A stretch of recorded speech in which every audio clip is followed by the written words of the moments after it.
என் ஒய்ஃபும் தாஜ்மஹாலும் ஒண்ணுதான். ரசிக்க முடியுமே தவிர ருசிக்க முடியாது. ஏன்?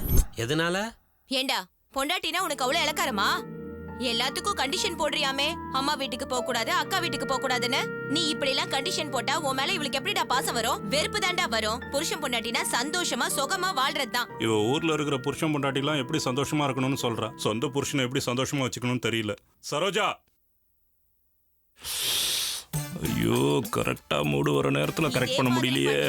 அப்புறம் நடு ரோட்ல நிக்க வச்சு தோலை உரிச்சிருவேன். ஐயால இவ பஞ்சாயத்து பண்றாளா? ஒருத்தர் புரிஞ்சிட்டு சந்தோஷமா வாழுங்க. சரிங்கம்மா. சரோஜா, என்னங்க? நீ சீக்கிரமா வா. இதோ வரேன் இருங்க. டேய் இங்க பாரு, இதுக்கப்புறம் உன் பொண்டாட்டிக்கிட்ட நீ ஏதாவது எதிர்முனையா நடந்துகிட்ட உன்னை மீடியா முன்னாடி நிக்க வச்சு உன் மானத்தை வாங்கிருவேன் பாத்துக்கோ. புரியுதா? நீங்க சொல்லி நான் எப்படிமா கேட்காம இருப்பேன்? நல்லா புரிஞ்சுதுமா. நான் போயிட்டு வரேம்மா. நான் போயிட்டு வரேம்மா. என்ன பார்வை இது ரேப் பண்ற மாதிரி? நான் இப்படி ரொமான்டிக்கா பாக்குறது உனக்கு அப்படி தெரியுதா? சீ, தள்ளி போங்க.